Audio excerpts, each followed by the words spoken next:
What is up guys, Mr. Who's the Boss here, and welcome to my full review of the Lenovo K3 Note.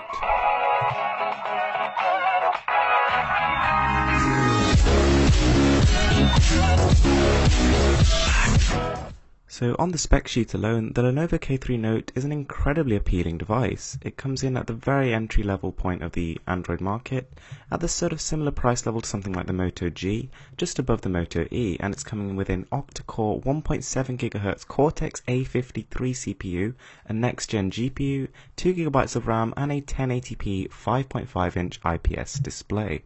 To start with, I love the design. I mean, the back is a beautiful matte finish. It's got a kind of almost pearlescent sort of sheen to it. It's very, very nice to look at, and you can only really see it in person. The actual ports are exactly as you would expect. A little bit weird that the micro USB is right on top, but you get used to that very easily. It doesn't really take anything away, it doesn't really add anything.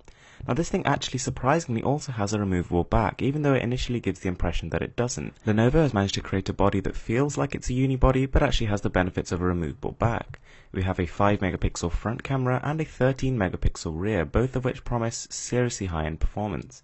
We also have a two-tone dual flash. So far, really impressive.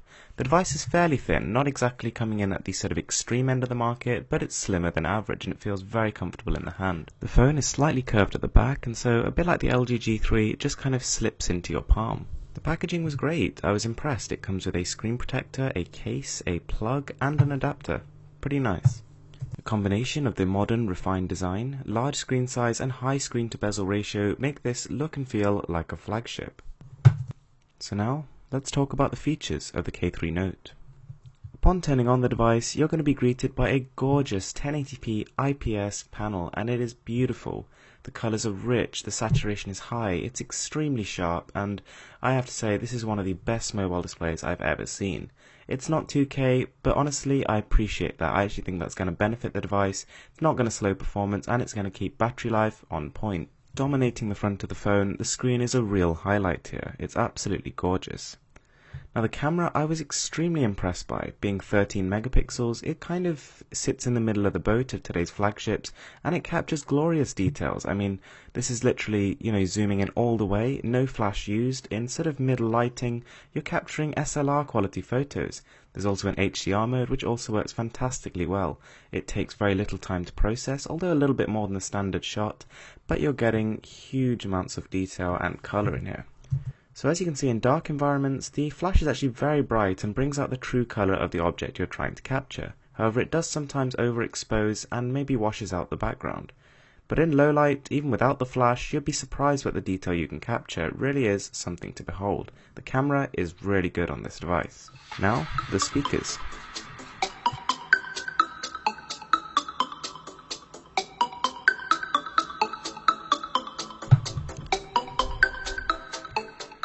Capturing plenty of detail, having a decent amount of bass, these are about 90% as loud as my Vivo X-Shot speakers, and that is a phone with a specialist in hi-fi, so this is also pretty nice.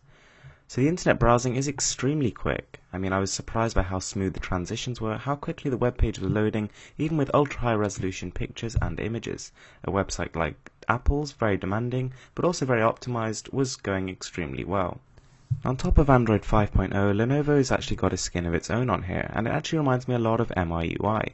There's no app drawer, every single one of your apps just sits in the home screen, similar to an Apple phone, but I have to say it works. I mean, after you get used to it, it's quite nice. If you really decide you hate it, then you could always just switch to something like Nova Launcher and just customize your own way. Now the updates are coming very regularly. I've already had 3 for the device, and I've only owned it for about 2 weeks. It's really great that Lenovo is trying to strengthen its brand here by providing consistent updates and making sure that your device is always ahead of the pack. To be honest, I actually really like the skin on here. It's clean, it's minimalist, it's colourful, and it's playful. It's just quite a nice thing to use. So swiping down from the top, we have Max Audio. This is a built-in amplifying technology which actually improves the sound of your phone. Coming through the speakers and the headphones, it's supposed to increase fidelity, detail, and soundstage. I have to say it makes some difference, although not exactly groundbreaking. It's just a software algorithm. The dial pad is nice, easy to read numbers, it's fast to type, and you can just tell what's going on. Now the battery, rated at 3000 mAh, is extremely good. Being a very efficient processor, newer software, this thing is actually going to last at least a day and a half on an average usage. So the lock screen has some nice little features. You can swipe from the left to open up the dialer and the right to open up the camera.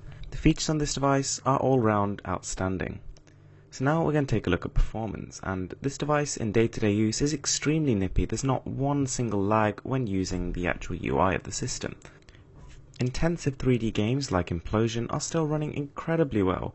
This is running at a smooth 30 frames per second, which is actually the cap.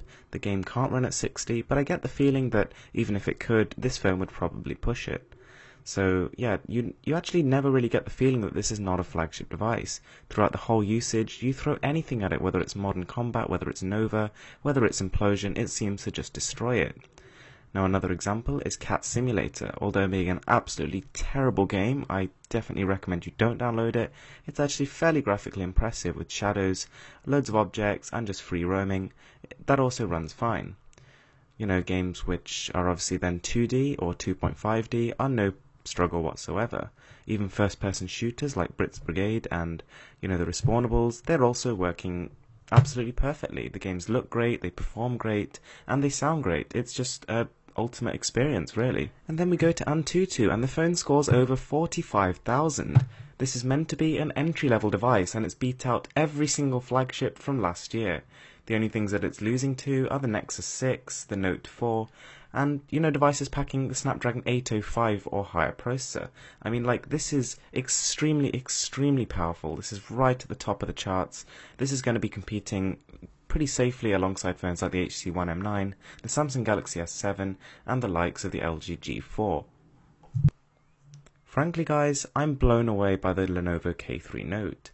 I was impressed initially by its strong build, its large capacity battery, its great buttons, its great aesthetic, and its included accessories. But the more I began to use the device, the more and more impressed I became. Its speakers are very solid, its camera is fantastic, and the microphone audio quality are also excellent. It also has dual SIM functionality, which beats out almost every single Western phone. It has SD card capacity, so you can stick in up to 64GB more, and it has a seriously fast processor. The gaming, it just chews through it, playing all the latest titles at the highest frame rates and looking glorious. The screen is easy to read, colourful and sharp, and overall I have to say the experience of using this phone is unrivaled. Thanks for watching guys.